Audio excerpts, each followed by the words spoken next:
ఈ దినము మనం దేవుణ్ణి ఆరాధించడానికి ఆయన సన్నిధికి వచ్చాం.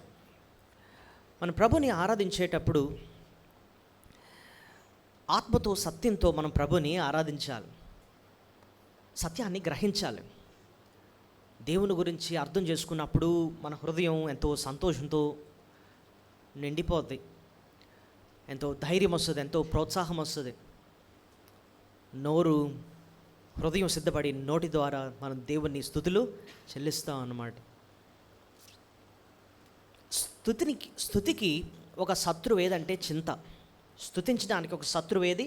చింత. మనసులో చింత ఉన్నప్పుడు, దేని గురించి అన్నా మనం ఎక్కువగా ఆలోచిస్తున్నప్పుడు ఆ చింత మనల్ని ఎంతో కృంగదీస్తూ ఉంటుంది. ఏవేవో ఆలోచనలు మనసు ఎక్కడ అంటే శారీరకంగా ఇక్కడ కూర్చున్న ఆలోచనలన్నీ కూడా ఆ కష్టాలే గుర్తొస్తూ ఉంటాయి, ఇబ్బందులే గుర్తొస్తూ ఉంటాయి. ఆ చింత మనల్ని స్తుతించడానికి అడ్డుతూ ఉంటుంది అన్నమాట. ఇంగ్లీష్లో worry is the enemy of worship అంటాం.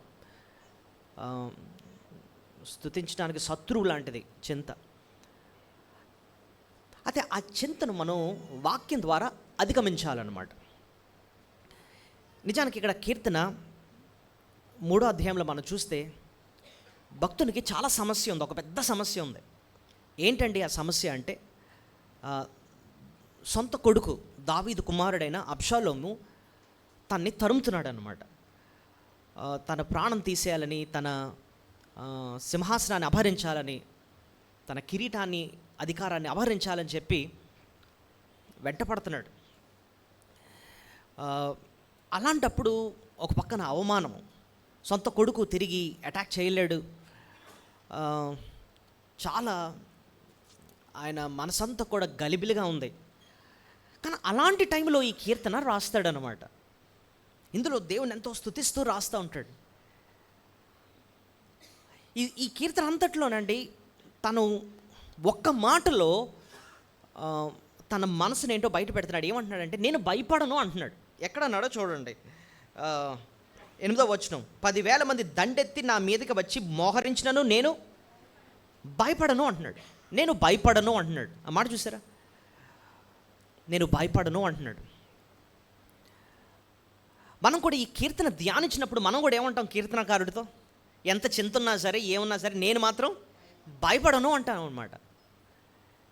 ఏంటండి ఆయనకు అంత ధైర్యం ఇచ్చేది? తన భయం పోయి, చింత పోయి స్తుతించడానికి ఏంటి కారణమైందండి అంటే, ఒక్క పదంలో చెప్పండి అంటే, ఆయన దేవుడు ఆయనకిచ్చిన రక్షణను గురించి అర్థం చేసుకున్నాడు. చెప్పండి, దేవుడు ఆయనకిచ్చిన రక్షణ. దేవుడు నా జీవితంలో చేసిన అతి శ్రేష్టమైన మేలు ఏదంటే, ఆయన నాకు ఇచ్చిన రక్షణ. ఆ రక్షణ ఎంత విలువైందో అర్థం చేసుకున్నాడండి. చెంత ఎగిరిపోయింది, స్తుతిస్తున్నాడు అన్నమాట. రక్షణ గురించి ఇక్కడ రాయబడిందని మీరు ఎలా చెప్పారండి అంటే, ఈ కీర్తన ప్రారంభంలోనూ ఆఖరిలోనూ రక్షణ అన్న పదాన్ని ఉపయోగిస్తారు. చూడండి మీరే, ఎక్కడ? ఈ 2వ వచనం, దేవుని వల్ల అతనికి రక్షణ ఏమీ దొరకదని నన్ను గురించి చెప్పువారు. సో ఏ పదం వాడుతున్నాడు అక్కడ? రక్షణ అన్న పదం వాడుతున్నాడు. మళ్ళీ అలా కిందకు వచ్చి మనం 8వ వచనం చూడండి, రక్షణ యెహోవాది. సో కీర్తన ప్రారంభంలోనూ ఆఖరిలోనూ ఏ పదం వాడుతున్నాడు? రక్షణ, రక్షణ అంటున్నాడు. చూసారా? సో ఈ కీర్తనలో తన సంతోషానికి గల కారణం, తన భయం పోవడానికి, తను దేవుని స్తుతించడానికి గల మెయిన్ కారణం ఏంటంటే, దేవుడిచ్చిన గొప్ప రక్షణ ఏంటో ఆయన అర్థం చేసుకుంటున్నాడు అనమాట. అర్థం చేసుకుంటున్నాడు. నిజానికండి మనకు చింత వచ్చినప్పుడు, మన కష్టాలన్నీ మన చుట్టూ వస్తున్నప్పుడు ఏకాంతం కూర్చొని ఈ కష్టాలన్నీ ధ్యానించడం కాదు, దేని గురించి ఆలోచించాలి తెలుసా? మనం ఆయన నీకు నాకు అనుగ్రహించిన రక్షణను గురించి, లోకానికి అర్థం కాని నీకు ఆయన ఇచ్చిన శ్రేష్టమైన రక్షణ ఆనందాన్ని గురించి, గొప్ప రక్షణ. హెబ్రీ పత్రిక 2:3 అన్నాడు, ఎంత గొప్ప రక్షణ అన్నమాట ఉపయోగిస్తున్నాడు అనమాట. ఆ గొప్ప రక్షణ ఏంటో, ఆ గొప్ప బహుమానం ఏంటో, ఆ గొప్ప మేలేంటో నువ్వు ధ్యానిస్తూ ఉంటే చింత ఎగిరిపోద్ది, భయం ఎగిరిపోద్ది, హృదయం దేంతో నిండిపోద్ది తెలుసా? స్తుతితో, ఆరాధనతో నిండిపోద్ది అన్నమాట. కాబట్టి మనం ధ్యానించాల్సింది మన కష్టాలనా లేకపోతే దేవుడిచ్చిన రక్షణ గురించా? దేవుడిచ్చిన శ్రేష్టమైన రక్షణను గురించి కదా. అయితే ఈ కీర్తనలో ఈ రక్షణను గురించి ఈయన ఎలా అర్థం చేసుకుంటున్నాడు? సరే, పైన కింద రక్షణ రక్షణ పాదాన్ని ఉపయోగించాడు, బాగానే ఉందండి అంటున్నాం. మరి మధ్యలో అంతా ఏంటండి అనంటే ఆ రక్షణను వివరిస్తున్నాడు అన్నమాట. ఆ రక్షణ ద్వారా ఆయన కలిగిన మేళ్ళేంటి? ఇప్పుడు చూడండి, ఎవరన్నా ఇంట్లో ఫంక్షన్ జరుపుకుంటున్నారనుకోండి, బర్త్డే ఏదైనా జరుపుకుంటున్నారనుకోండి, ఫ్రెండ్స్ వచ్చి ఏం చేస్తారంటే గిఫ్ట్లు ఇస్తారు. గిఫ్ట్ ఎలా ఇస్తారు? ఒక బాక్స్లో పెట్టి దానికి నీట్గా ఒక గిఫ్ట్ కవర్ పెట్టి, అవసరమైతే ఒక రిబ్బన్ పెట్టి దాని మీద స్టిక్కర్ అంటించి అంతమంది మొత్తం మీద గిఫ్ట్ ఇస్తారు. అందరూ వెళ్ళిపోయిన తర్వాత, ఫంక్షన్ అంతా అయిపోయిన తర్వాత తీరిగ్గా కూర్చొని ఏం చేస్తాం? ఆ గిఫ్ట్ని ఏం చేస్తాం? ఓపెన్ చేస్తాం. కవర్ని ఓపెన్ చేసి లోపల ఏముంది ఏంటి అన్నది చూస్తాం కదా. అలాగా ఈ కీర్తనలో మనం గమనిస్తే, నేను భయపడను అని అన్న ఈ కీర్తనకారుడు పైన రాశాడు రక్షణ అని, కింద అంటున్నాడు రక్షణ అంటున్నాడు. దాన్ని ఓపెన్ చేస్తున్నాడు అనమాట. ఒక్కొక్కటి ఓపెన్ చేసి ఆయన ఇచ్చిన రక్షణ ఎంత విలువైంది అని చెప్పి అర్థం చేయిస్తున్నాడు. నిజానికి ఈ కీర్తన మనం ధ్యానిస్తేనండి, దేవుణ్ణి మనం ఆరాధించడానికి ఈ రక్షణను గురించి కనీసం ఒక 8 అద్భుతమైన విషయాలు మనం అర్థం చేసుకోబోతున్నాం. ఎన్ని విషయాలు? 8 విషయాలు. ఏంటి దేవుడిచ్చిన రక్షణ ఎంత విలువైందా అని చెప్పి ఒక్కొక్కటి మనం అర్థం చేసుకుంటే హృదయం సంతోషంతో నిండిపోద్ది. ఏది ఎగిరిపోద్ది బయటికి, చింత భయాలు ఎగిరిపోతాయి. హృదయం నిండా సంతోషము, ఆరాధన, స్తుతి ఉంటాయన్నమాట. మనస్ఫూర్తిగా మనం దేవుని ఏం చేస్తాం? ఆరాధిస్తాం. సరే, ఈ కీర్తనలో భక్తుడు ఎలాగా ఈ రక్షణ గురించి 8 విషయాలు రాశాడు అని చెప్పి మనం జ్ఞాపకం చేస్తాం. అయితే కాంటెక్స్ట్ మాత్రం మనం గుర్తుపెట్టుకోవాలి. ఏంటంటే వెనక నుంచి ఆయన ఎవరు తరుముతున్నారు ఇక్కడ? అబ్షాలోము. చూడండి, 3వ వచనం, 3వ అధ్యాయం ప్రారంభం. అబ్షాలోము తన కుమారుని ఎదుటి నుండి పారిపోయినప్పుడు దావీదు రచించిన కీర్తన. పారిపోతున్నాడు అన్నమాట. పారిపోతూ, ఒక శత్రువు తరుముతున్నప్పుడు పారిపోతూ రాస్తున్న కీర్తన అన్నమాట. రైట్. అయితే ఈ 8 విషయాలు ఒక్కొక్కటి మనం అర్థం చేసుకుందాం. భయాన్ని అధిగమిద్దాం, ప్రభువుని మనసారా స్తుతులు చెల్లిద్దాం. అసలు ప్రభు ఈ లోకానికి వచ్చింది కూడా ఒక కారణం ఏంటంటే, మనలో ఉన్న భయాల్ని పోగొట్టడానికి ఆయన ఈ లోకానికి వచ్చాడు. మరణ భయాలు మనలో ఉన్నాయంట, అవన్నీ పోగొట్టడానికి యేసయ్య ఈ లోకానికి వచ్చాడు. హెబ్రీ పత్రిక 2వ అధ్యాయంలో అదే చూస్తాం. సరే, ఇంతకీ ఏంటండి ఈ 8 విషయాలు రక్షణ గురించి అంటే, మొట్టమొదటి భక్తుడు అంటున్నాడు, ఆయన నా కేడెము అంటున్నాడు. ఆయన ఎవరంట? నా కేడెము. చూడండి, 3వ వచనం, యెహోవా నీవే నాకు కేడెము. ప్రభు మనల్ని రక్షించినప్పుడు అండి, ఆయన మనకు ఎలా ఉన్నాడంటే ఒక కేడెముగా ఉన్నాడు. ఎలా ఉన్నాడట? కేడెము. కేడెము అన్న మాటకి అర్థం ఏంటండి అంటే ఒక డాలు అన్నమాట. ఇప్పుడు ఒక సైనికుడు ఒక చేతితో ఏమో కత్తి ఉంటుంది, ఇంకో చేతిలో డాల్ ఉంటుంది. కత్తితో ఏం చేస్తాడంటే అటాక్ చేస్తాడన్నమాట, శత్రుని పోరాడతాడు. అయితే ఈ కేడెముతో, డాలుతో ఏం చేస్తాడంటే శత్రువు అటాక్ చేస్తున్నప్పుడు, శత్రువు బాణాలు ఇస్తున్నప్పుడు ఏం చేస్తాడు? అడ్డు పెట్టుకుంటాడు అనమాట. ఆ బాణం వచ్చి దానికి తగిలి కింద పడిపోతూ ఉంటుంది అనమాట. అలా అడ్డు పెట్టుకుంటూ ఉంటాడు. ఓకే, సో దేవుడు అంటే దావీదు అంటున్నాడు, దేవుడు నాకు ఎలా ఉన్నాడంటే, నన్ను రక్షించినప్పుడు ఆయనే నాకు ఎలా ఉన్నాడు? ఇంకా కేడెముగా ఉన్నాడు అంటున్నాడు అనమాట. అయితే నిజానికి దావీదుకి అక్కడ మీరు గమనిస్తే, ఆయన్ని అటాక్ చేయడానికి ఆయన మీదకి వస్తుంది ఎవరు అనంటే ఆయన కుమారుడైన అబ్షాలోము. కానీ మీరు అనొచ్చు, నన్ను ఎవరు తరవట్లేదండి, నేను బాగానే ఉన్నాను, నాకు అందరూ మంచోళ్ళే, అందరూ నా స్నేహితులే, ఎవరు నన్ను ఏం తరవట్లేదు, నాకు వర్తించదేంటండి మీరు అనొచ్చేమో. కానీ మనకు ఒక ప్రమాదం ముంచుకొస్తుంది అనమాట. అది ఎక్కడి నుంచి బయలుదేరిందండి అంటే పరలోకం నుంచి బయలుదేరింది, మన మీదకి వస్తుంది. ఏంటండి అంటే దేవుని ఉగ్రత. ఏంటండి? అబ్షాలోము కాదు, ఒక మనిషి కాదు, దేవుని ఉగ్రతే మన మీదకి వస్తుంది. అది ఎక్కడ రాస్తుందండి అని అంటే రోమీలకు రాసిన పత్రిక 1వ అధ్యాయము 18వ వచనం. రోమీలకు రాసిన పత్రిక 1వ అధ్యాయము, దుర్నీతి చేత 1:18, దుర్నీతి చేత సత్యమును అడ్డగించు మనుషుల యొక్క సమస్త భక్తిహీనత మీదను దుర్నీతి మీదను దేవుని కోపము పరలోకము నుండి బయలుపరచబడుచున్నది. చూసారా, దేవుని కోపం, ఆయన ఉగ్రత మనం చేసిన దుర్నీతిని బట్టి, మనకు చేసిన భక్తిహీనతను బట్టి, పాపాన్ని బట్టి మన మీదకి ముంచుకొస్తుంది. దావీదు మీదకి ఎలాగైతే అబ్షాలోము వస్తున్నాడో మన మీదకి ఏదో వస్తుందంటండి, దేవుని యొక్క కోపం, ఆయన ఉగ్రత ఎక్కడి నుంచి బయలుదేరింది? ఇది పరలోకం నుంచి బయలుదేరింది. మనం అనుకుంటున్నాం పరలోకం అన్ని దీవెనలు వస్తున్నాయి. కాదు, మనం చేసిన పాపాన్ని బట్టి ఆయన కోపం బయలుదేరింది అనమాట. దానికి శిక్ష నిత్య నరకాగ్నిగుండం అనమాట. మరి దేవుడు నన్ను నిజంగా కాపాడాలి అంటే ఆ ఉగ్రత నుంచి ఆయన నన్ను ఏం చేయాలి? కాపాడాలి. యేసయ్య ఈ లోకానికి వచ్చింది దేనికో తెలుసా అండి? నన్ను రక్షించడానికి, తన ప్రజలను వారి పాపం నుండి ఆయనే రక్షించను కనుక ఆయనకు యేసును పేరు పెట్టారు. ఇదే రోమా పత్రికలోనండి.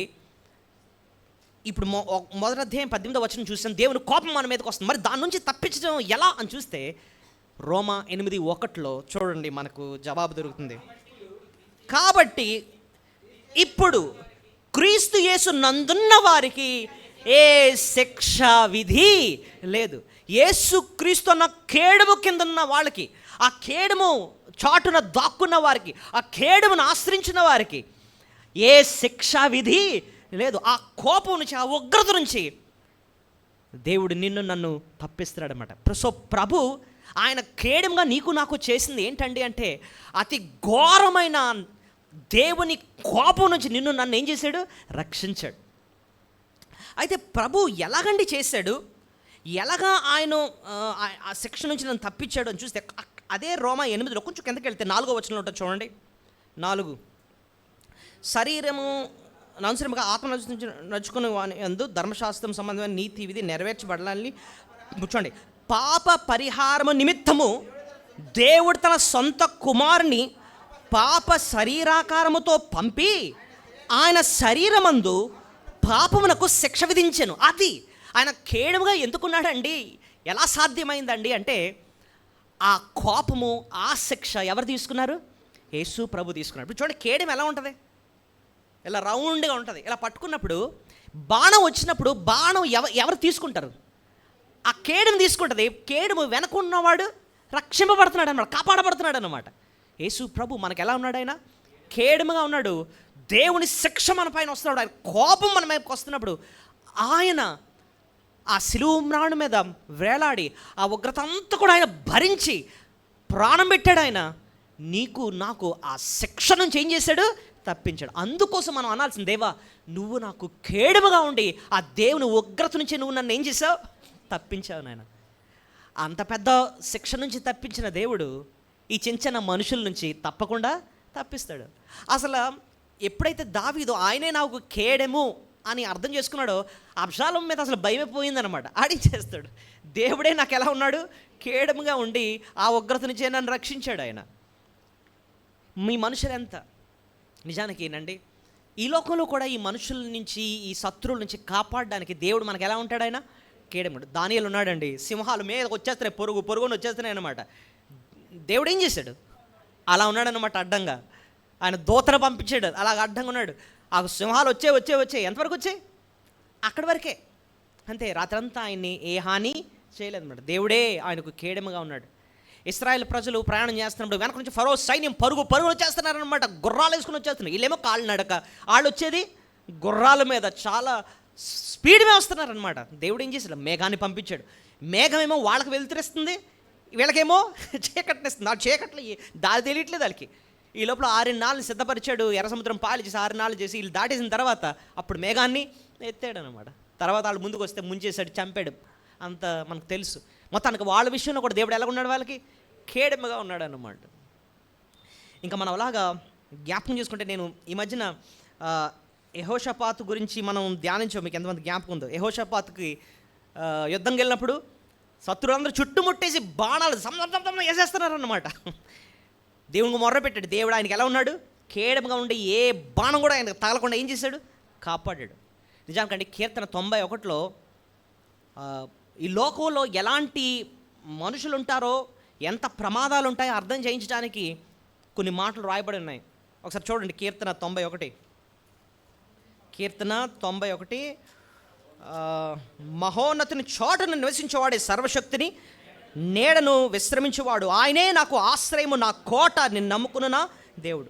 సో ఇక్కడ కూడా అదే ఐడియా. ఆయనే నాకు కేడముగా ఉండి, నా కోటగా ఉండి కాపాడుతున్నాడు, ఆయన ఆశ్రయంగా ఉన్నాడని చెప్పి ఆ 5వ వచనం చూడండి. రాత్రి వేళ కలుగు భయముడికైనను పగటి వేళ ఎగురు, బాణముకైనను, చీకట్లో సంచరించు తెగులకైనను, మధ్యాహ్నము పాడు చేయు రోగమునకైనా నీవు భయపడకుందు. చూడండి, భయాలుంటాయట, బాణాలు ఉంటాయంట ఈ లోకంలో, తెగుళ్ళు ఉంటాయంటండి ఈ లోకంలో, రోగాలు ఉంటాయంటండి, వేటగాడు ఉంటాడండి, వేటగాడు ఇలాంటి బాణాలు వేస్తూ ఉంటాడండి. కానీ అవి మనల్ని తాకువు. ఎందుకండి అంటే దేవుడే మనకు ఎలా ఉన్నాడండి?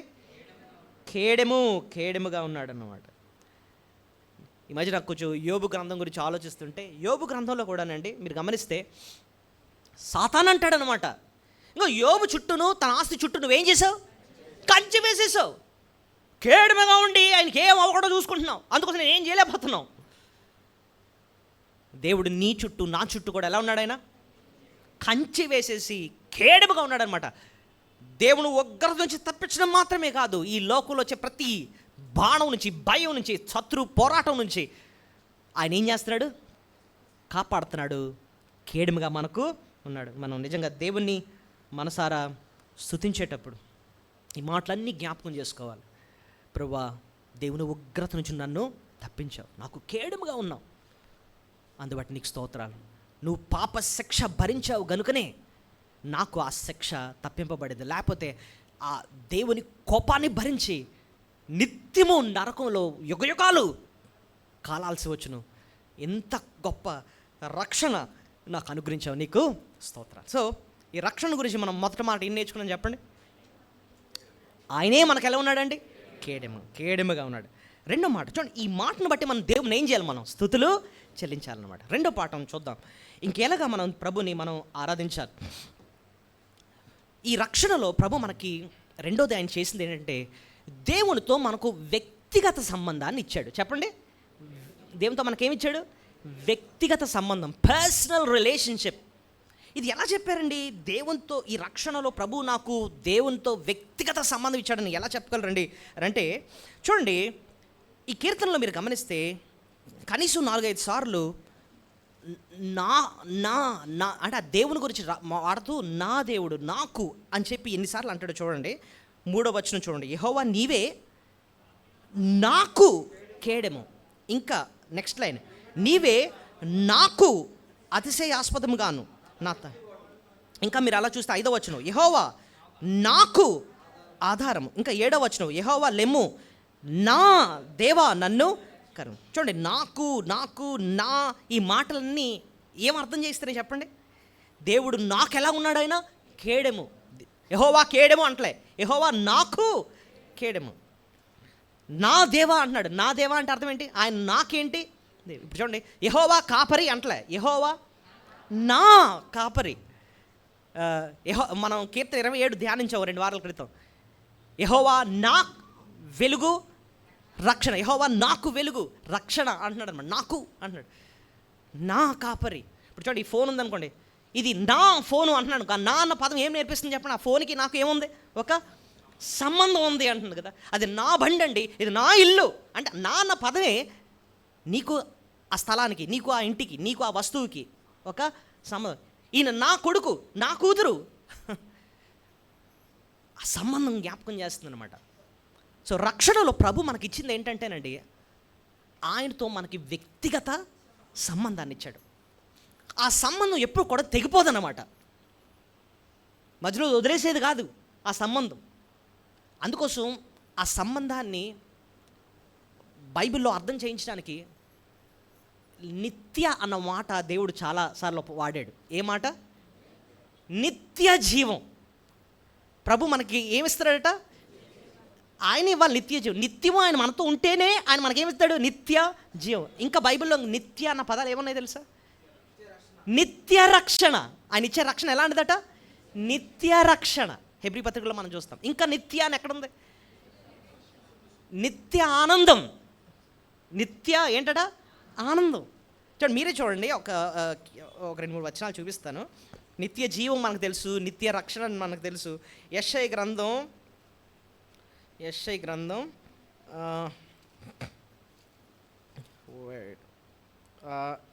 54వ అధ్యాయము 8వ వచనంలో ఇక్కడ ఒక నిత్య ఉంటుంది. చూడండి ఏంటి ఉంటుందో. యెషయా 54:8. నిత్యమైన కృప. ఈ కృప ఎంతది? నిత్యమైన కృప, నిత్యము ఉండే ఆ కృప. ఇంకా 61వ అధ్యాయం, యెషయా 61వ అధ్యాయము 7వ వచనం. ఇక్కడ ఒక నిత్య అన్న మాట ఉంటుంది చూడండి. వండర్ఫుల్. 61:7లో ఉంటుంది చూసారా? వారు తమ దేశములో ఒట్టింపు భాగము కర్తలగుదురు, నిత్య ఆనందము వారికి కలుగు. నిత్య ఆనందం. సో నిత్య జీవము, నిత్య రక్షణ, నిత్య కృప, నిత్య మహిమ అన్నమాట. ఇక్కడ చూస్తే మనం నిత్య ఆనందము. ఇంకా చూస్తే కొంచెం 8వ వచనం చివరిలో నిత్య నిబంధన అన్నమాట ఉంటుంది చూడండి. సత్యమును బట్టి వారి క్రియాఫలము వారికి ఇచ్చుచు వారితో నిత్య నిబంధన చేద్దాం. సో చూసారా, ఈ నిత్య అన్న మాట ఎందుకు అంటున్నాడండి అన్నిసార్లు?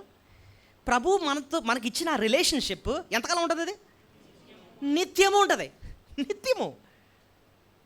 అది అందుకోసం శాశ్వతమైన ప్రేమతో నేను నిన్ను ప్రేమిస్తున్నాను అంటున్నాడు. శాశ్వతమైన ఆ మాట అర్థం చేస్తుంది. శాశ్వత అంటే అర్థం ఏంటంటే ఇంక ఎల్లప్పుడూ ఉండే ప్రేమ అన్నమాట. అది ఆ బంధం తెగని బంధం అన్నమాట. ప్రభు మనల్ని రక్షించినప్పుడు నరకం నుంచి తప్పించాలి, వదిలేయడం కాదు. ఆయన అంటున్నాడు యోహాను 3:16 ఆయన అన్నమాట, దేవుడు లోకమును ఎంతో ప్రేమించెను కాగా తన అద్వితీయ కుమారునిగా పుట్టినవాని యందు విశ్వాసం చూ ప్రతివాడు నశింపక నిత్య జీవం పొందినట్లు ఆయన నిత్య జీవం పొందినట్లు ఆయన్ను అనుగ్రహించను. సో దేవునితో మనకేమిచ్చాడంటే ఆ నిత్యమైన ఆ అనుబంధన, నిత్యమైన అనుబంధన. సో దాన్ని ఆయనతో వ్యక్తిగత సంబంధం, శాశ్వతమైన ఆ సంబంధాన్ని ప్రభు మనకి ఇచ్చాడనమాట. అది ఎప్పుడు మనం జ్ఞాపకం చేసుకోవాలి. ఆయన ప్రేమ నుండి ఇంక ఎవరు మనల్ని వేరు చేయలేరు అనమాట. చూడండి, మనుషులు ఎలాంటి వాళ్ళు తెలుసా? ఈవేళ చాలా నవ్వుతూ మాట్లాడుతూ ఉంటారు. బా బ్రదర్ సిస్టర్ చాలా సంతోషం అండి.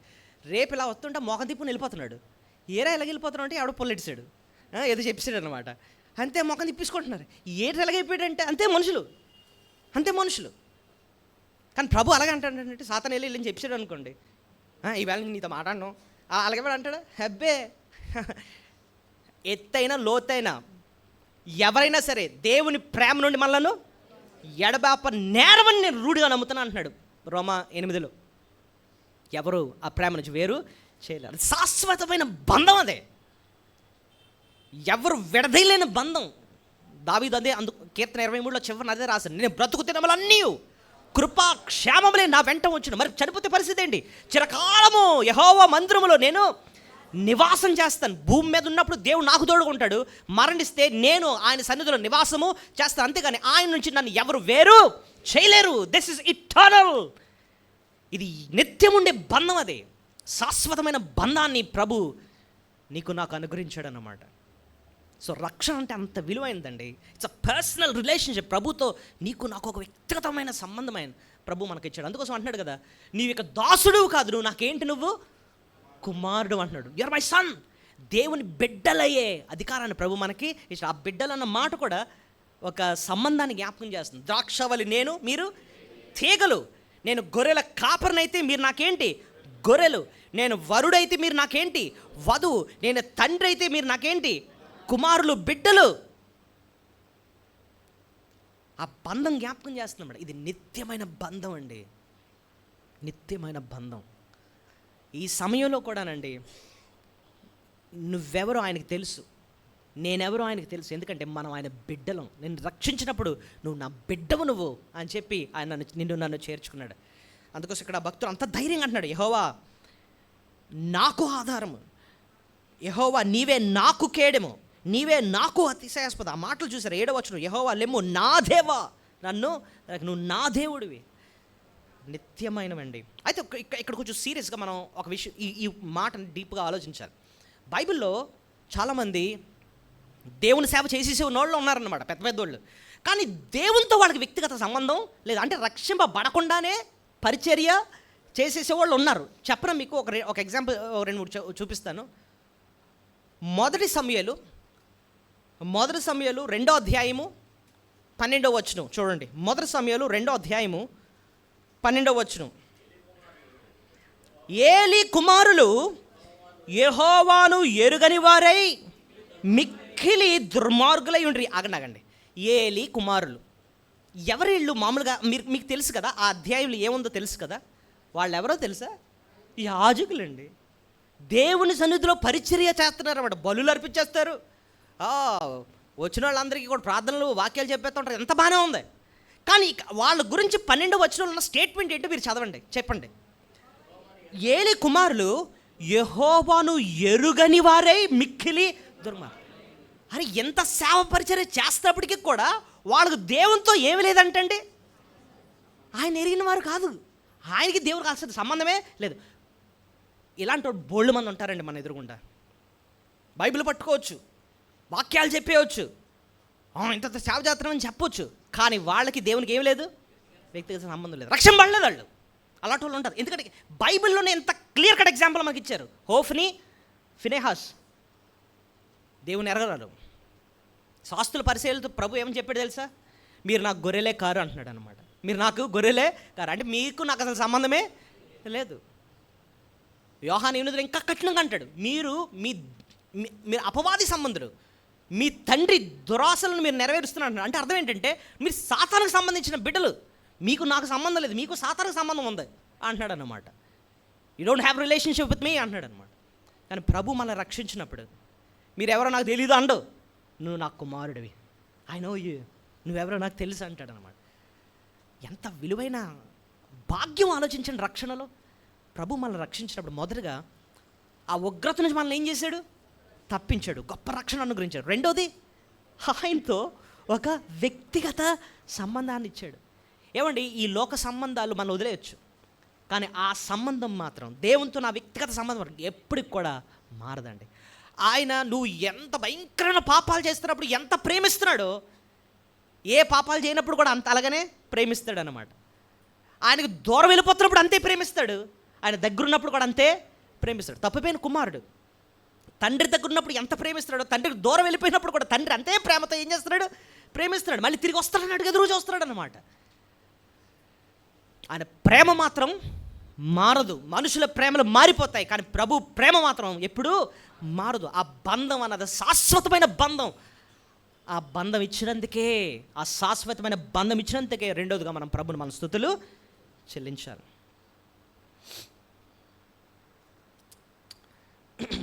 రెండు శ్రేష్టమైన విషయాలు మనం నేర్చుకున్నాం. మూడోది కీర్తన 3వ అధ్యాయంకి వెళ్ళిపోతుంది. ఈ రక్షణలో ఇంకేంటండి మనం ప్రభుని ఆరాధించవచ్చు ఇంకే రకంగా అని చూస్తే 3వ వచనం చూడండి. నీవే నాకు కేడెము, నీవే నాకు అతిశయాస్పదము. ఇది 3వ పాఠం. ఈ రక్షణలో ప్రభు మనల్ని ఎప్పుడైతే రక్షించుకున్నాడో, యేసు ప్రభువుని విలువగా ఎంచుకునేటట్టు చేశాడండి. ప్రభు మనల్ని రక్షించినప్పుడు అన్నిటికంటే మనం ఎవరు విలువగా ఎంచుకుంటామంటండి? చెప్పండి. యేసు ప్రభువే నాకు అందరికంటే విలువ. అతిశయ ఆస్పదం అన్న మాటని అర్థం చేసుకోవడానికి ప్రయత్నిద్దాం. అతిశయం అంటే ఏంటంటే అర్థం? అతిశయం గొప్ప అయిపోవడం అనుకుందాం. సపోజ్ మనం ఏదైనా సాధించాము అనుకోండి, దాన్ని బట్టి మనం ఏం చేస్తాం? ఖచ్చితంగా అతిశయిస్తూ ఉంటాం. ఓకే, ఏదన్నా మన దగ్గర విలువైంది ఉందాం అనుకోండి, దాన్ని బట్టి మనం ఏం చేస్తాం? అతిశయిస్తాం. సపోజ్ అనుకుందాం, వైజాగ్లో నీకు ఆక్సిజన్ టవర్స్ నీదేననుకోండి, అనుకుందాం 40 అంతస్తులు ఎంత ఉంది, అది మీదే, మీ పేరు మీద రాశారు. ఏం మనసులో ఏముంటుంది చెప్పండి? అతిశయం ఉంటుంది, అతిశయాస్పద. అంటే నీ అతిశయానికి అది కారణం అనమాట. ఎవరన్నా మనకు కలిశారనుకోండి, మందే అండి అది మందే మొన్న కొన్నానండి చెప్తూ ఉంటావు. ఎందుకంటే దాన్ని బట్టి నువ్వేం చేస్తున్నావు? అతిశయిస్తున్నావు. మనుషులంగా ఈ లోకంలో రక్షింపబడక ముందు ఏంటంటే దేవుడు తప్ప మిగిలిన అన్నిటిని బట్టి అతిశయించేవాళ్ళం. ఎలాగా? మనకు ఒక ఏదైనా మంచి సర్టిఫికేట్ సాధించామనుకోండి, బాగా చదువుకున్నాం, ఒక మంచి సర్టిఫికేట్, దాన్ని బట్టి మనం ఏం చేసేవాళ్ళం? బా చూసా ఎవరికి లేనిది నేను సాధించాను. ఏదో గోల్డ్ మెడల్ ఏదో కొట్టాం అనుకోండి, దాన్ని బట్టి మనం ఏం చేస్తూ ఉంటాం? అతిశయిస్తాం. చూసారా మాకు ఏమొచ్చింది? గోల్డ్ మెడల్ వచ్చింది. ఏదో మంచి ప్రాపర్టీ కొనుక్కున్నాం అనుకోండి, దాన్ని బట్టి మనకి ఏమొస్తూ ఉంటుంది? అతిశయం వస్తూ ఉంటుంది అనమాట. మనుషులంగా బై నేచరే, మన స్వాభావికంగానే అంటే ఏది సాధిస్తామో దాన్ని బట్టి మనం ఏం చేస్తూ ఉంటాం? అతిశయిస్తూ ఉంటాం. ఏదో కొత్తది కొన్నాం అనుకోండి, వాచ్ లేకపోతే ఫోన్ ఏదైనా కొన్నాం అనుకోండి, వచ్చిన చదివా కొన్నాను అని చూపిస్తూ ఉంటాం. ఎందుకంటే దాన్ని బట్టి మనకేంటి అతిశయం. ఒకప్పుడు వీటన్నిటిని బట్టి మేము ఏం చేసేవాళ్ళం అంటే అతిశయించాం. ఒక కులాన్ని బట్టో, లేకపోతే మనకున్న ఉద్యోగాన్ని బట్టో, మనకున్న అందాన్ని బట్టో, మనకున్న ఆస్తులను బట్టో, మనకున్న డబ్బును బట్టో, మనకున్న బ్యాక్గ్రౌండ్ని బట్టో అతిశయం. ఒక్కరోజు రక్షింపబడిన తర్వాత సీన్ అలా మారుతుందండి. ఎలా మారుతుంది తెలుసా?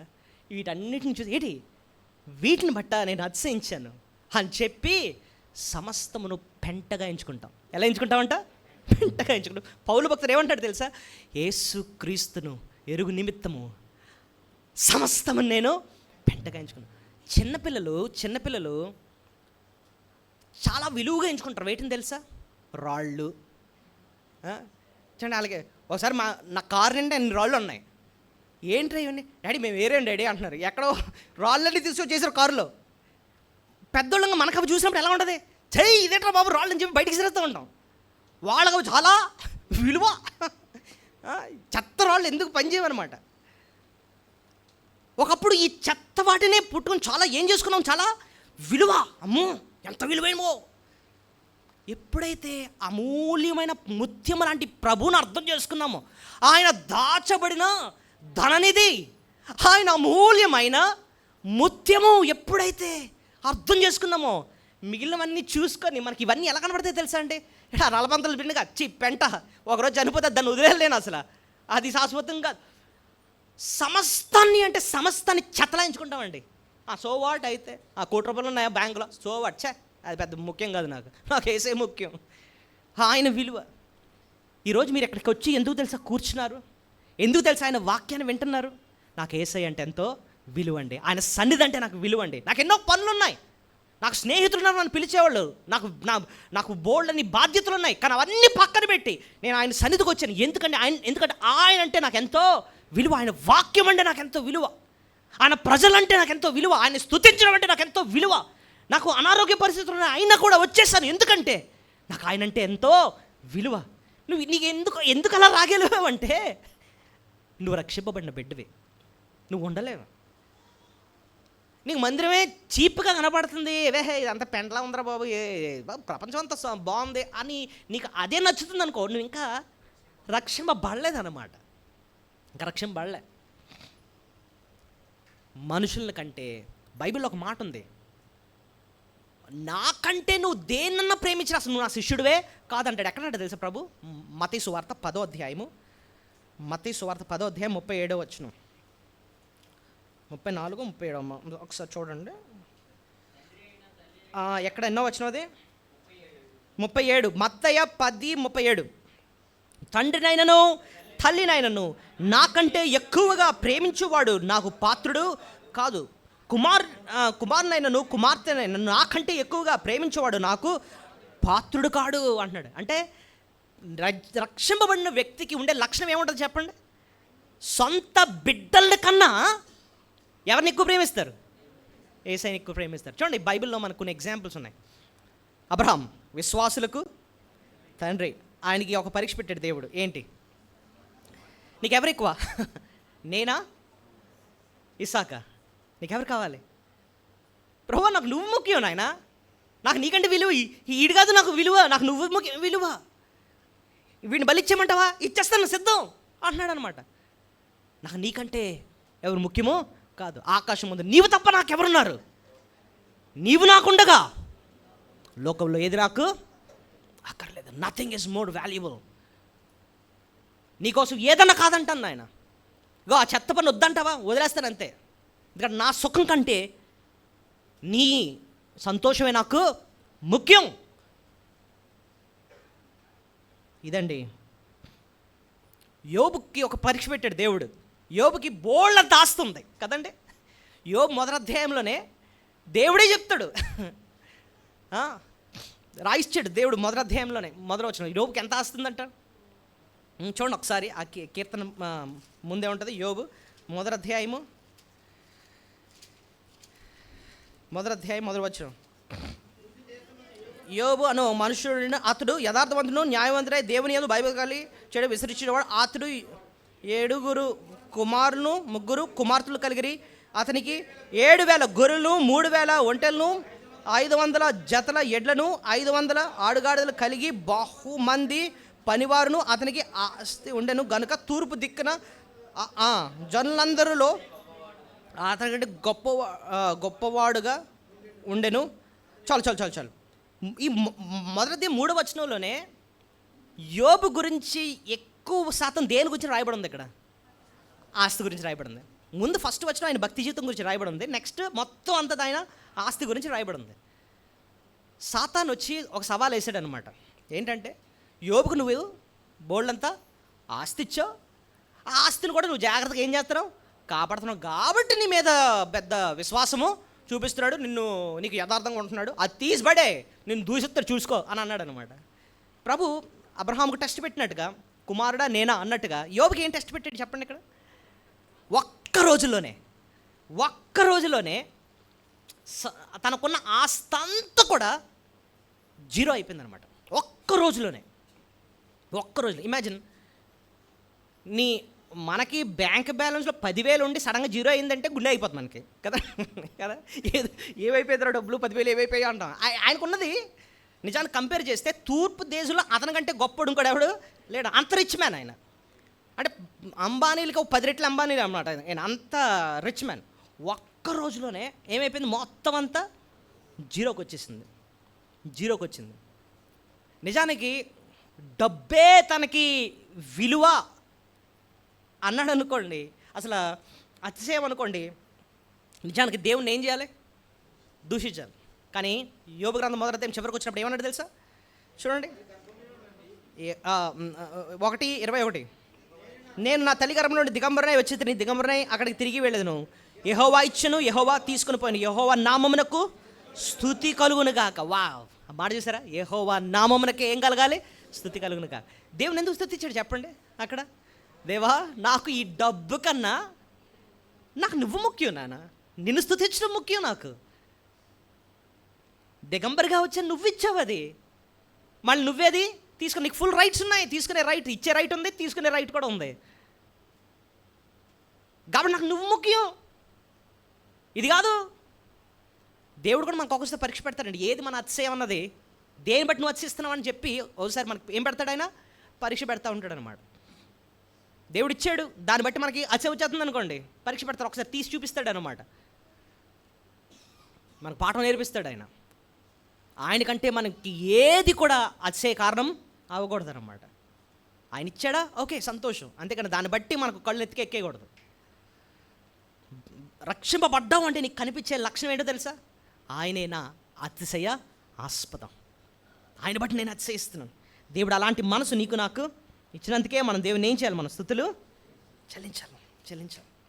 ఎంత శ్రేష్టమైన పాఠం అండి, ఎంత శ్రేష్టమైన పాఠం. యేసు ప్రభుని బట్టి మనం ఎందుకండి అంతగా అతిశయించాలి అని అంటే,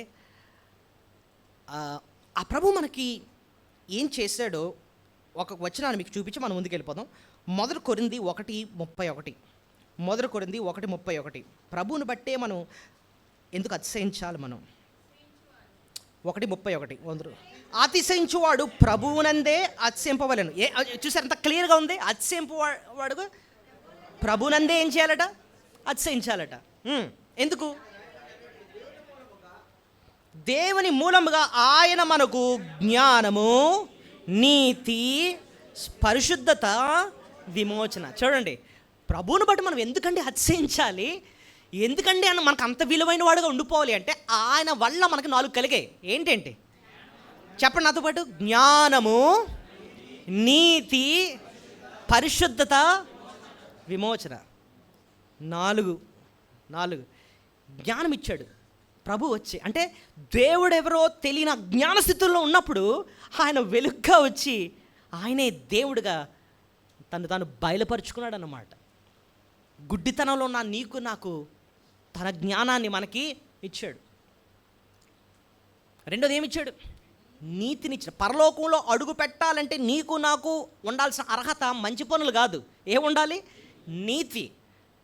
ఆ నీతి బైబిల్లో రాసిన నీతిమంతుడు లేడు, ఒక్కడు కూడా లేడు.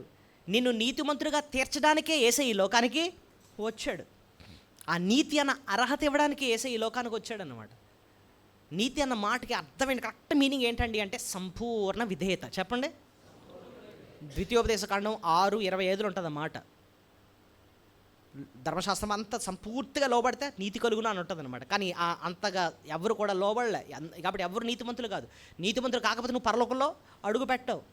మరి ఎలాగొస్తుందండి నీతి? నేను లోబడలేదు. యేసయ్య వచ్చి తన నీతిని మనకు అనుగ్రహించాడు. ఆయన విశ్వాసం ద్వారా కృపచేత ఉచితంగా నీతిమంతుడిగా తీర్చాడనమాట. నీతిని ఇవ్వడానికి వచ్చాడు, జ్ఞానాన్ని ఇవ్వడానికి వచ్చాడు, నీతినిచ్చాడు, ఇంకా పరిశుద్ధత లేకుండా ఎవరు దేవుణ్ణి చూడలేరన్నమాట. అపవిత్రంతో ఉన్న మనల్ని ఆయన అమూల్యమైన రక్తంతో కడిగి పవిత్రపరిచాడు అన్నమాట. పవిత్రపరిచాడు. అనుదినము కూడా పవిత్రపరుస్తున్నాడు, పరిశుద్ధపరుస్తున్నాడు. ఈ పాప మాలిన్యం నుంచి మనల్ని కడుగుతున్నాడు. మనల్ని వాక్యం అనే ఉతక స్నానం చేత ఆయన మనల్ని పవిత్రపరుస్తున్నాడు అన్నమాట. ఈజ్ క్లెన్జింగ్ అస్. ఆ పరిశుద్ధత ఇవ్వడానికి ఆయన ఈ లోకానికి వచ్చాడు. అందుకోసం ఆయన బట్టి మనం ఏం చేయాలట? అతిశయించాలి. ఇంకోటి అంటున్నాడు విమోచన అంటే మాటకు అర్థం ఏంటంటే విడుదల. ఈ పాపం నుంచి విడిపించడం మాత్రమే కాదు, ఈ పాప లోకం నుంచే మనల్ని విడిపించి ఒకరోజు ఆయన రాజ్యానికి తీసుకెళ్ళిపోతాడు. సంపూర్ణ విమోచన ఇవ్వడానికి ఈ లోకానికి వచ్చాడు. ఆయన బట్టి మనం అతిశయించాలి. ఆయనే మన జ్ఞానము, నీతి, పరిశుద్ధత, విమోచన. చూసారా? అందుబట్టే ఆయన మన అతిశయ ఆస్పదం. చూడండి, మనం సింపుల్గా కీర్తన 3వ అధ్యాయంలో ఆయన మన అతిశయ ఆస్పదం అంటున్నాం. ఇంత స్టడీ చేస్తేనే దాని విలువేంటో మనకి అర్థమైందనమాట. ఇప్పుడు చెప్పండి, ప్రభుని ఎందుకండి మనం స్తుతించాలి? ఆయనకి ఇచ్చిన రక్షణ యొక్క విలువ ఏంటి చెప్పండి. ఒకటి, ఆయనే మనకు ఎలా ఉన్నాడు? ఖేడముగా ఉన్నాడు. రెండోది, ఆయనతో మనకు వ్యక్తిగత పర్సనల్ రిలేషన్షిప్ ఇచ్చాడు. ఆ రక్షణలో వ్యక్తిగత సంబంధాన్ని ఇచ్చాడు. ఇంకా ఆయన బట్టే మనం అతిశయించేటట్టు చేశాడు. యేసు ప్రభుని విలువగా ఎంచుకునేటట్టు చేశాడు. ఆయనే నా అతిశయ ఆస్పదం, అతిశయ కారణం అంటున్నాడు అన్నమాట. చూడండి, మనం ఇది ఎలా అర్థం చేసుకుంటున్నామంటే, ఇప్పుడు చూడండి, మనకి ఎవరికన్నా ఆరెంజ్ ఇచ్చారనుకుందాం.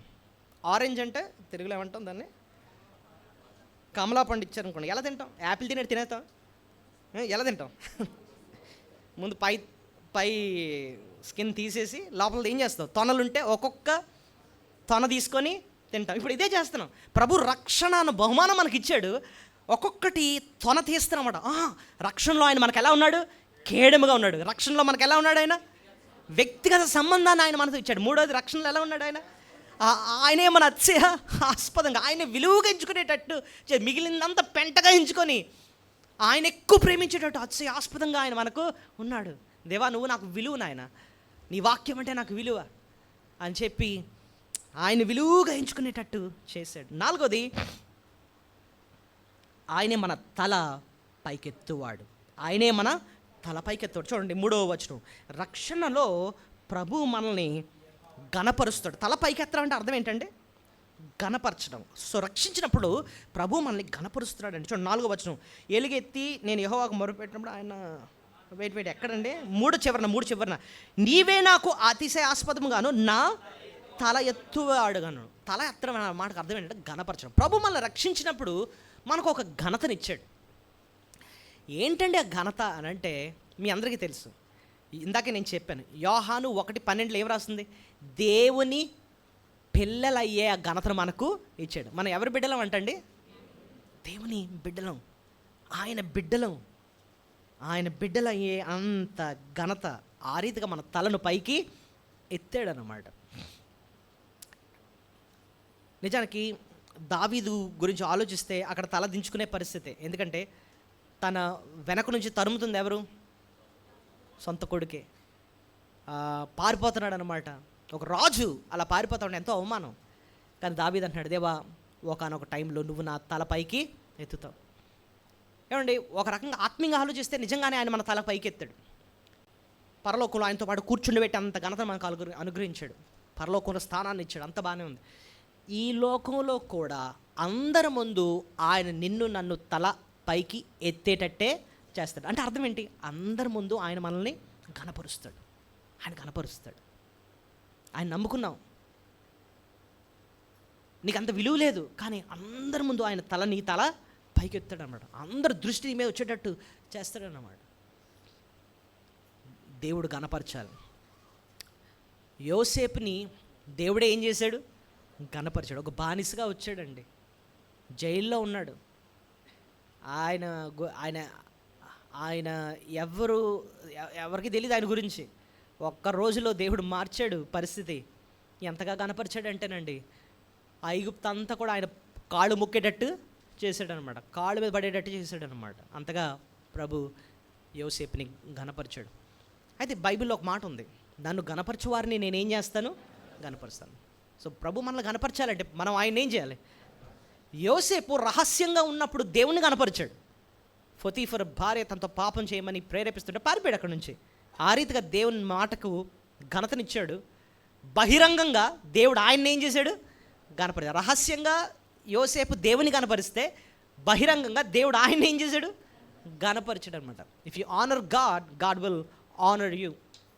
దేవుడు ఘనపరిచే దేవుడు. అయితే ఇంకో విషయం, దేవుడు మనల్ని ఘనపరిచే వరకు కూడా మనము ఓపికతో కనిపెట్టాలి. టైం ఉంటుంది. నీ దీనస్థితిని జ్ఞాపకం చేసుకుంటాడు, కటాక్షిస్తాడు, ఆయన మనల్ని పైకి లేవనెత్తాడు అనమాట. మొదటి పేతురులో కూడా అదే మాట మనం చూస్తాం. తగ్గి సమయంలో ఆయన మనల్ని హెచ్చించుతాడు. కాబట్టి అంతవరకు మనం ఎలాగ ఉండాలని ఉంటుంది? దేన మనసుతో ఉండాలి. ఎక్కడండి ఆ వచనం? మొదటి పేతురు 5:6 దేవుడు తగిన సమయమందు మిమ్మల్ని హెచ్చించున్నట్లు ఆయన బలిష్టమైన చేతి క్రింద దేన మనసులై ఉండుడి. దేవుడు తగిన సమయమందు మిమ్మల్ని ఏం చేస్తాడు? హెచ్చిస్తాడు. He will lift you.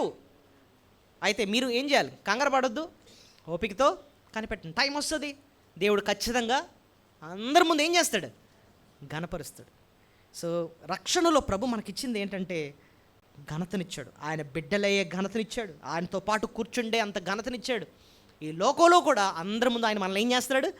ఘనపరుస్తాడు, హెచ్చిస్తాడు ఆయన టైంలో. సో ఎన్ని విషయాలు ఇచ్చుకున్నాం?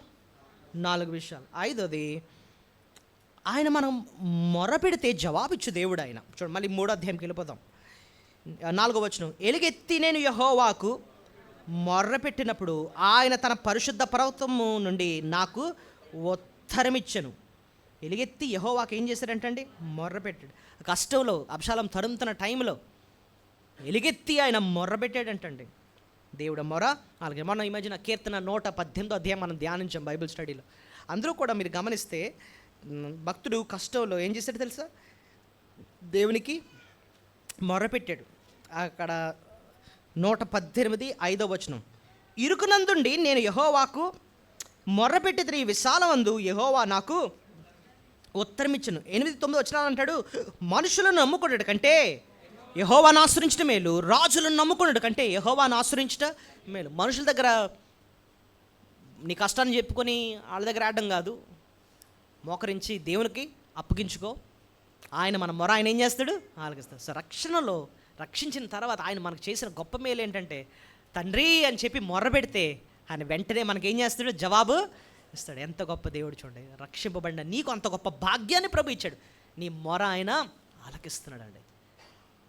ఒకసారి చెప్పండి 5 విషయాలు చూడండి. రక్షణలో ఏంటి మెన్నిమేళ్ళు ఉన్నాయి? 1, ఆయన మనకు కేడముగా ఉండి ఆయన ఉగ్రత నుంచి మనల్ని తప్పించాడు. 2, ఆయనతో వ్యక్తిగత సంబంధాన్ని ఇచ్చాడు. 3,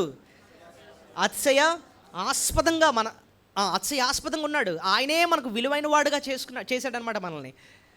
అంటే మనకు ఆయన ఎంతో విలువగా ఉండేటట్టు మనల్ని చేశాడు, అతిశయాస్పదంగా ఉండేటట్టు చేశాడు. 4వది, మన తల ఆయన పైకి ఎత్తుతున్నాడు. 5వది, మన మొర ఆయన ఆలకిస్తున్నాడు. 6వది, ఆయనే ఆధారంగా ఉన్నాడు మనకి. చూడండి, కీర్తన 3వ అధ్యాయము 5వ వచనం, యెహోవా నాకు ఆధారం. దేవుడే మనకు ఎలా ఉన్నాడంటే ఆధారం అంటే ఏంటంటే అర్థం మనకి ఆధారం. ఇప్పుడు చూడండి, కొంతమంది అంటారు కదా, ఏమండి నాకు ఆ షాపే ఆధారం అండి, నా పిల్లలే ఆధారం అండి నాకు. ఇంకా అంటే అర్థం ఏంటి? వాళ్ళ మీద ఆధారపడి నేనేం చేస్తున్నాను? బ్రతుకుతున్నాను అంటున్నాడు అన్నమాట. నిజానికి మన జీవితానికి ఆధారము ఎవరో తెలుసా అండి? ప్రభు. మన కాలగతులు ఎవరి వస్తువులు ఉన్నాయి? ఆయన వస్తువులు ఉన్నాయి. ఆయన అవకాశం ఇస్తున్నాడు బ్రతుకుతున్నాం. ఆయన అవకాశం ఇస్తున్నాడు కాబట్టి మనం తింటున్నాం. సంతోషంగా ఉంటున్నామంటే దానికి కారణం ఆయన. He is the reason. ఆయనే మనకు ఆధారం. మనం దేవుణ్ణి ఆధారం చేసుకోకుండా ఇంకా దేన్ని ఆధారం చేసిన దేవుడు చాలా బాధపడతాడు ఆయన. చూడండి, శాపగ్రస్తులు అంటున్నాడు అనమాట. ఎక్కడన్నాడు తెలుసా మాట? చాలా కఠినమైన మాట. ఇర్మియా 17 ఒకసారి చూడండి. ఇర్మియా గ్రంథం 17వ అధ్యాయము 5వ వచనం. ఇర్మియా 17:5 వచనం. యెహోవా ఇలాగ సెలవిచ్చాడు, నరులను ఆశ్రయించి శరీరులను తనకు ఆధారముగా చేసుకొనుచు తన హృదయంలో యెహోవా మీద నుండి తొలగించుకునేవాడు శాపగ్రస్తుడు. సో చూసారా, చాలు చాలు చాలు. నరులను ఆశ్రయించి శరీరులను తనకు ఆధారముగా చేసుకోవడం అంటే అర్థం ఏంటి? మనుషుల మీద ఆధారపడుతున్నావు అంటే తన హృదయమును యెహోవా మీద నుండి తొలగించుకునేవాడు శాపగ్రస్తుడు. అంటే దేవుని మీద ఆధారపడకుండా మనుషుల మీదే ఆధారపడుతున్నావు అనుకో, దేవుడు శాపానికి గురి అవుతావు అని అన్నాడు అనమాట. అయితే ఎప్పుడైతే మనం ఆయన ఆధారం చేసుకుని ఆయన మీద ఆనుకుంటామో పూర్ణ శాంతినిస్తాడు ఆయన. అది ఎక్కడ ఉంది? యెషయా 26:3. యెషయా 26:3. ఐజియా 26:3. ఎవని మనసు నీ మీద ఆనుకొనునో వానిని నీవు పూర్ణ శాంతి గలవానిగా కాపాడదు. దేవుడే మనకు ఆధారం. రక్షింపబడిన నీకు నాకు. నీకు శాంతి లేదు నీ జీవితంలో అంటే అర్థం ఏంటంటే నువ్వు ఎవరి మీద ఆనుకోవట్లే, దేవుని మీద ఆనుకోవట్లే. కానీ ఎవరి మీద ఆనుకుంటున్నావు? మనుషుల మీద. చూడండి, మీకు బాగా జ్వరం ఎక్కువ వచ్చింది అనుకుందాం, మనలో ఏముండదు, శక్తి ఉండదు. కాబట్టి ఏం చేస్తాం? మామూలుగా ఎవరుంటే వాళ్ళ మీద వాలిపోతాం కదండి. తిన్నగా నించు పడిపోతూ ఉంటాం. దాన్ని ఆనుకోవడం, ఎందుకంటే నాలో శక్తి లేదు కాబట్టి మీ మీద ఆనుకుంటున్నానండి. అంటే చిన్న ఎగ్జాంపుల్ చెప్పాను, కానీ నిజ జీవితంలో ప్రభా నాకు బలహీనుడిని ఆయన, నువ్వే నాకు ఆధారం, నీ మీద ఆనుకుంటున్నా, నువ్వే నాకు సహాయం చేయి అని చెప్పి ఎప్పుడైతే మనం ఆయన మీద ఆనుకుంటామో పూర్ణ శాంతినిస్తాడట. ఆయన వదిలేసి నువ్వు మనుషుల మీద ఆనుకుంటా ఉంటే నీకు శాంతి కాదు కదా, శాపం వస్తుంది. అదే అన్నాడు కదా ప్రభు. ఏమన్నాడు? శాపగ్రస్తుడు అవుతావు అంటున్నాడు. మనుషులను ఆధారం చేసుకోవద్దు నువ్వు. యోబు అంటాడు ఒక దగ్గర, నేను కానీ డబ్బు మీద ఆధారపడితే, నా దగ్గర ఉన్న డబ్బు మీద నాకు బోల్డంత డబ్బు ఉంది, క్యాష్ ఉంది, దాని మీద ఆధారపడతాను అని అనుకుంటే నాకు మంచి జీవితం ఉండదు అంటాడనమాట. ఎక్కడ చూసారా? యోబు గ్రంథం 31. ఒకసారి చూడండి, యోబు గ్రంథం 31.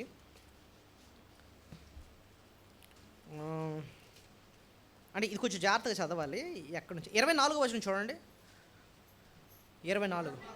సువర్ణము నాకు ఆధారము అనుకొనిన ఎడల నా ఆశ్రయం నీవే అని మేలిమి బంగారంతో నేను చెప్పిన ఎడల, నా ఆస్తి గొప్పదని దాని నా చేతికి విస్తారమైన సొత్తు దొరికి నేను సంతోషించిన ఎడల, చంద్రుని మిక్కిలి కాంతిని నేను అతన్ని కానీ చూచి నా హృదయము రహస్యంగా ప్రేరేపింపబడి వారి తట్టు చూచి నా నోరు పెట్టుకుని ఎడల పరమునున్న దేవుని దృష్టికి నేను వేషధారి నగుదును. దేవుని దృష్టిలోనే నేనేంటి? వేషధారి అంటున్నాడు అనమాట. ఒక వేషధారి నేను అంటున్నాడు. అంటే నేను దేవుణ్ణి పక్కన పెట్టి, వేషధారి అంటే అర్థం ఏంటి? వేషధారి అంటే ఏంటి అర్థం? వేషం వేసేవాడు అని అర్థం. యాక్టర్, అంతేనా? యాక్టర్లు ఏం చేస్తారు చెప్పండి? ఆడు పోలీస్ కాదు కానీ పోలీస్ లాగా వేషం వేస్తాడు. ఆడు దొంగోడు కాదు కానీ దొంగోడులాగా వేషం వేస్తాడు. డాక్టర్ కాదు కానీ డాక్టర్ లాగా ఒక వేషం వేస్తాడు. ఇక్కడ యోబు ఎలాంటి పదం వాడాడు? నేను దేవుని దృష్టిలో వేషధారం అవుతాను. అంటే ఒక విశ్వాసి ఎవరి మీద విశ్వాసం ఉంచాలి? ప్రభు మీద విశ్వాసం ఉంచి ఆయన మీద ఆధారపడాలి. మాటలు మాత్రం అలాగే అంటున్నాం. ఏమండి, దేవుడేనండి మనకి, ఇంకా ఆయనే చూసుకుంటాడండి, ఆయనే. కానీ ఇక్కడ బ్యాంక్లో 4 డబ్బులు తగ్గిపోయేటప్పటికి ఈ టెన్షన్ వచ్చేస్తుంది. ఎలా జీవితమో బాబోయ్ అని చెప్పి ఒక టెన్షన్ వచ్చేస్తుంది. అంటే నువ్వేంటి ఇక్కడ వేషం వేస్తున్నావు అనమాట. విశ్వాసుల దగ్గరేమో మనకు దేవుడేనండి, అదండి ఇదండి అని చెప్పి ఒక మాటలు మాట్లాడడం. కానీ నిజ జీవితంలో కొంచెం ఫైనాన్షియల్గా కొంచెం తేడా వచ్చేటప్పటికి మనం కంగారు అయిపోతున్నామంటే పక్కా ఏంటట మనం యూఆర్ హిపోక్రెట్ అన్నమాట. నీ మాటకి నువ్వు చేసి పనులకి ఏం పెద్ద కనెక్షను లేదు. యూఆర్ యాక్టర్ అన్నమాట. అంటే నీకు మనసులో అది లేదన్నమాట, ఆ విశ్వాసం లేదు, బయటకు మాటలే. వేషధారిని అంటున్నాడు. అందుకోసం నీకు శాంతి ఉండదు అన్నమాట జీవితానికి. దేవుడు అంటున్నాడు నువ్వు రక్షింపబడ్డారు అంటే దేవుడే నీకేంటి ఇంకా ఆయన చూసుకుంటాడు. ఆయన అంటున్నాడు కదా, దేని గురించి మీరు చింతించొద్దు. నీకేది కావాలో మీ పరలోకపు తండ్రికి తెలియను. ఆకాశ పక్షులు చూడండి, అవి విత్తవు, కోయవు, కొట్లలో కూర్చుకొనవు, ఆయనను పరలోకపు తండ్రి వాటిని ఏం చేస్తున్నాడు? పోషిస్తున్నాడు. మీరు వాటికంటే శ్రేష్ఠులు కారా అంటే వాటినే పోషిస్తున్నాడు. మిమ్మల్ని ఖచ్చితంగా ఆయన పోషిస్తాడు. మీరు ఎందుకంటే మీరు ఆయన బిడ్డలు. మీ ఇంట్లో కుక్క పిల్లలు అందుకోండి, కుక్క పిల్లకి పాలు వేస్తున్నారంటే మీ పిల్లడు పెట్టరా? ఖచ్చితంగా పెడతారు, ఇంకా ఎక్కువ పెడతారు మీరు. దేవుడు సృష్టినే అంత పట్టించుకుంటున్నాడంటే ఆయన బిడ్డలు, ఆయన రూపంలో చేయబడిన ఆయన బిడ్డలు, రక్షించుకున్న ఆయన బిడ్డల్ని ఆయన విడిచిపెట్టాడు. తల్లి అయినా మర్చును కానీ నేను నిన్ను మరువను. కీర్తన 27లో అంటున్నాడు, తల్లిదండ్రులను విడిచినను యెహోవా నిన్ను చేరదీయను. ఆయన నిన్ను వదలడు, ఆయన నిన్ను పోషిస్తాడు. ఆయనే నీకు ఆధారం. మనం ఆయన మీద ఆధారపడుతున్నాం. ఈ లోకంలో ఉన్న ఉద్యోగాల మీద, లేకపోతే ఈ మనకున్న బ్యాంక్ బ్యాలెన్స్ మీద, ఆస్తుల మీద, ఇవన్నీ కాదు. ఇవన్నీ ఇచ్చింది ఎవరండి చెప్పండి? యోబు అంటాడు కదా, దిగంబరిగా నేను ఈ లోకానికి వచ్చాను, దిగంబరగానే ఇక్కడి నుంచి వెళ్తాను. అంటే అర్థం ఏంటంటే ఏమి లేకుండా వచ్చాను, ఏమి అన్నీ వదిలేసి వెళ్తాను. మరి ఇవన్నీ నీకు ఎలా వచ్చాయి అయ్యా అంటే అవన్నీ ఎవరు ఇచ్చారు తెలుసా? అది కూడా అంటాడు, యెహోవా ఇచ్చెను, యెహోవా ఆయన ఇస్తాడు. ఆయన ఇచ్చేది ఆయన. కాబట్టి ఇచ్చిన వాటిని చూసుకుని వాటి మీద ఆధారపడిపోతున్నావు అంటే శాపగ్రస్తుడు అవుతావు. వదిలేయి. నువ్వు ఆధారపడాల్సింది ఎవరి మీద? దేవుని మీద ఆధారపడు. ఆయనే నీకు ఆధారం. ఎందుకంటే నిన్ను రక్షించుకున్నాడు కదా, నీ బిడ్డగా నిన్ను ఆయన బిడ్డగా చేసుకున్నాడు కదా. ఆయన నిన్ను ఎందుకు వదులుతాడు? నిన్ను ఆయన ఆధారం చేసుకో, ఆయన చేయి పట్టుకో, ఆయన చేయి విడిచిపెట్టడు. నీకు ఎప్పుడైతే ఆయన మీద ఆధారపడుతున్నావో ఎంతో ధైర్యం వచ్చేస్తుంది. అందుకోసం కీర్తనకారు అంటాడు, నేను భయపడను. అర్థమవుతుందా మీకు? పాయింట్ అర్థమవుతుందా? నేను అందుకోసం భయపడను. ఎందుకంటే అంత ధైర్యంగా అన్నాడు ఈ మాట అంటే ఆయన ఇచ్చిన రక్షణ ఎంత గొప్పదో ఒక్కొక్కటి అర్థమవుతుంది అనమాట ఆయనకి. నేను భయపడను, ఆయన ఉన్నాడు నాకు. ఎంత బ్యూటిఫుల్ థాట్స్ చూడండి. 6 విషయాలు ఇంకా అలా ధ్యానిస్తూ ఉంటే మనం ఇంకా సగంలోనే ఉన్నామండి. ఇంకో గంట పడుతుంది మిగిలినంత మనం ధ్యానించడం. అంత లోతైన విషయాలు ఉన్నాయి ఇందులో. ఆషామాషి కీర్తన కాదు ఇది. దేవుని మాటలే మనకు నిజమైన ఆధారాన్ని ఆదరణ, ధైర్యాన్ని ఇచ్చేవండి. 6 విషయాలు ఇప్పటికే మనం నేర్చుకున్నాం. 7వది గొప్ప నిరీక్షణ మనకిచ్చాడు. రక్షణలో మనకిచ్చింది ఇంకోటి ఏంటి? 7వది గొప్ప నిరీక్షణ. ఏంటంటే ఆ నిరీక్షణ చూస్తే 5వ వచనం చూడండి. యెహోవా నా ఆధారం కావున నేను పండుకొని నిద్రపోయి మేల్కొందును. చాలు, అది. పండుకుంటాడు, నిద్రపోతాడు, మేల్కొంటాడు. వెనకన ఎవరు వస్తున్నాడు? వెనక నుంచి ఎవరు వస్తున్నారు? అబ్షాలోము వచ్చేస్తాడు, కత్తులు వేసుకొని వచ్చేస్తాడు. 10,000 మందితో వస్తున్నాడండి. నేను పడుకుంటానంటున్నాడు. బాబు నువ్వు పడుకుంటే ఏమవుద్ది? నువ్వు వడిసెలొచ్చు, నీకు కత్తి వచ్చు, అంతా బాగానే ఉంది కానీ నువ్వు పడుకున్నావు. శత్రువు వచ్చినప్పుడు ఏం జరుగుతుంది? ఆ నీటికి వచ్చి చంపేస్తాడు, అంతేనా? అదేనా జరుగుతుంది. కానీ ఈయన ధైర్యం ఏంటో తెలుసా? నేను పండుకుంటా, నిద్రపోతా. ఆ మాట ఎందుకు అంటున్నాడు? కొంతమంది పండుకుంటారు కానీ నిద్ర రాదు. ఎందుకు? టెన్షను కదండి. టెన్షన్ కూడా వదిలేసాడు, పండుకుంటాను, హ్యాపీగా నిద్రపోతాను. ఇంకో మాట అంటున్నాడు, నేను ఖచ్చితంగా మేలుకుంటా. ఏంటి నీ నిరీక్షణ? ఏంటి నీ ధైర్యం అని అంటే దేవుడే నా నిరీక్షణ. ఏంటో తెలుసా నా నిరీక్షణ? లెగిస్తే ఈ భూమి మీద లెగుస్తాను, లేదా ఇక్కడ ఇటు చంపేశాడు అనుకో పరలోకంలో లెగుస్తాను, కానీ ఖచ్చితంగా నేను లెగుస్తాను. అది నా నిరీక్షణ. నువ్వు రక్షింపబడ్డావు అంటే ప్రభు మనకేమిస్తాడో తెలుసా? గొప్ప నిరీక్షణ. గొప్ప నిరీక్షణ. ఖచ్చితంగా తిరిగి లేస్తాం. మనం బ్రతుకుంటే భూమి మీద లెగుస్తాం, మరణిస్తే పరలోకంలో కళ్ళు తెరుస్తాం. భక్తుడు అదే అంటున్నాడు కదా. ఈవెన్ 2 కొరింథీయుల్లో మనం అదే చూసాం. ఈ దేహమును విడిచి ప్రభువునద్ద నివసిస్తాం, మేల్కొంటాం. మొదటి దశలోనికైలో ఎంత నిరీక్షణ అండి. నేను ఈ నిరీక్షణ గురించి ధ్యానిస్తున్నప్పుడు ఒక విషయం జ్ఞాపకం వచ్చింది నాకు. ఏంటో తెలుసా? ప్రకటన గ్రంథం 6వ అధ్యాయం చూడండి.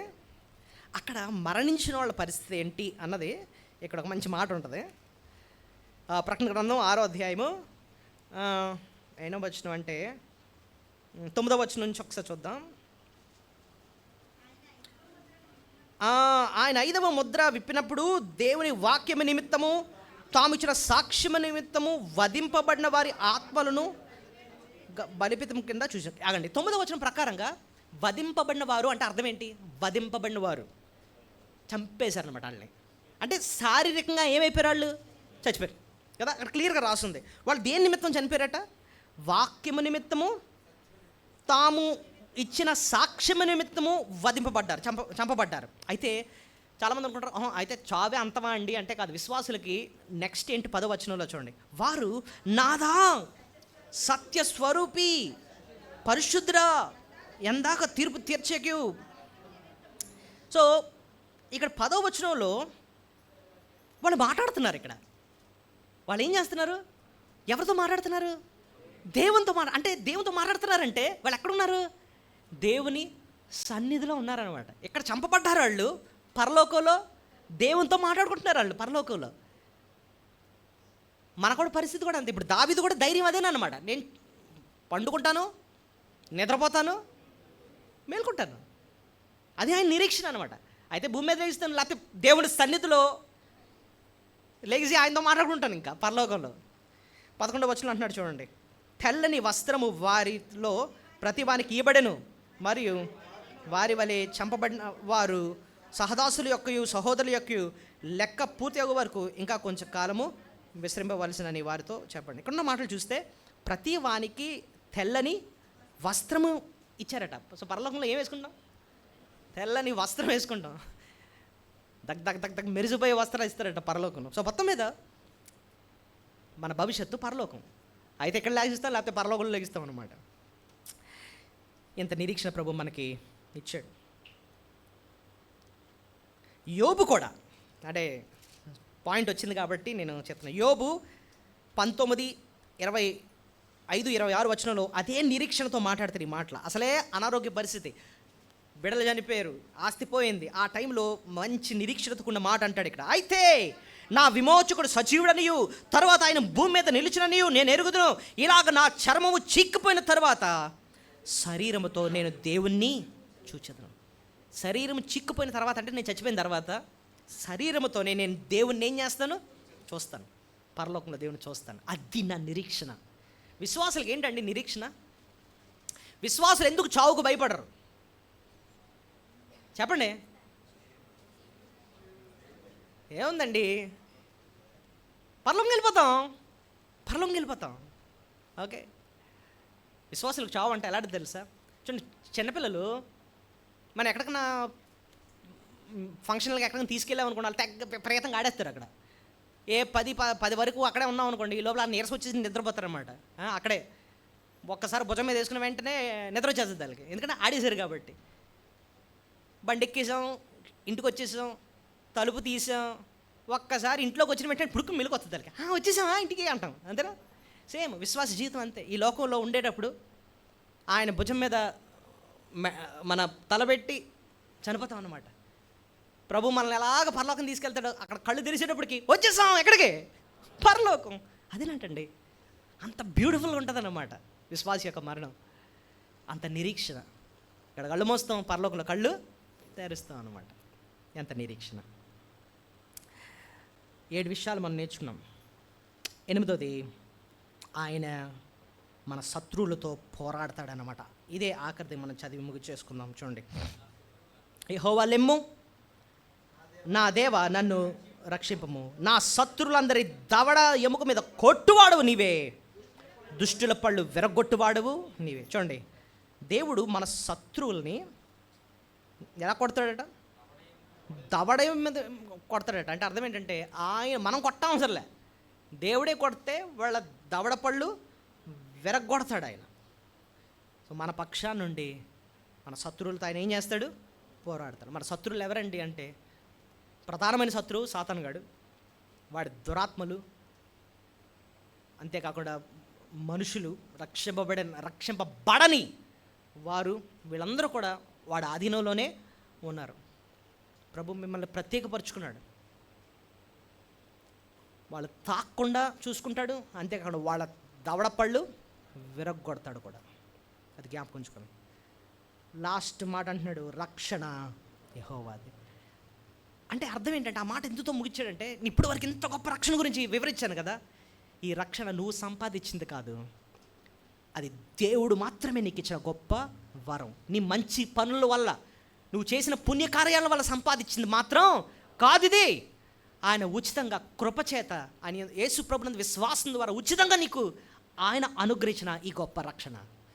భక్తుడు ఆఖరు అంటున్నాడు, నీ ప్రజలందరి మీద నీ ఆశీర్వాదము వచ్చునుగాక. దేవా, నాకు ఎంత గొప్ప రక్షణ అయితే నాకు ఎలాగైతే ఎలాగిచ్చావో, నీ ఏర్పాట్లో ప్రతి ఒక్కరికి కూడా అలాంటి గొప్ప రక్షణ దయచే అన్నట్టుగా నీ ప్రజలందరి మీద నీ ఆశీర్వాదము వచ్చునుగాక అంటున్నాడు అన్నమాట. 8 విషయాలు నేర్చుకున్నామండి. ఒక విశ్వాసిగా, రక్షింపబడిన వ్యక్తిగా ఈ రక్షణ గురించి నీకు నాకు అర్థం అవ్వకపోతే ఇంకంతకన్నా ఏం అర్థం చేసుకుంటాం మనం బైబిల్లో? ఆయన రక్షకుడిగా ఈ లోకానికి వచ్చాడు. ఈ దావీదు పట్టణమందు నేడు రక్షకుడు మీ కొరకు పుట్టినాడు, ఈయన ప్రభు అయిన క్రీస్తు. ఆ రక్షకుడుగా వచ్చాడు. రక్షకుడుగా వచ్చి ఏం చేశాడండి అని చూస్తే 8 విషయాలు మనం నేర్చుకున్నాం. చెప్పండి. నీకు నాకు ఎలా ఉన్నాడు? ఖేడముగా ఉండి దేవుని ఉగ్రత నుంచి మనల్ని కాపాడాడు. నీకు దేవునికి వ్యక్తిగతమైన సంబంధాన్ని ఇచ్చాడు. 3, ఆయనే మన అతిశయాస్పదంగా, ఆయనే మనకు విలువైన వాడుగా ఉండేటట్టుగా అలాంటి మనసు మనకి ఇచ్చాడు అన్నమాట. 4, ఆయన మనల్ని కనపరుస్తున్నాడు, అందరి మీద ఆయన కనపరుస్తాడు, తల పైకి ఎత్తుతాడు. 5, ఆయన మన మొర ఆలకిచ్చేవాడు.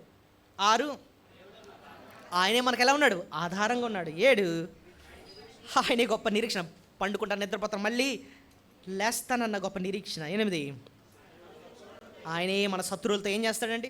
పోరాడతాడు. ఎంత గొప్ప రక్షణ ఆయనే మనకు అనుగ్రహించాడు కాబట్టి ఆయన్నే మనం మనసార స్తుతులు చెల్లించుకుందాం. దయచేసి అందరం మోకరించండి. యెహోవా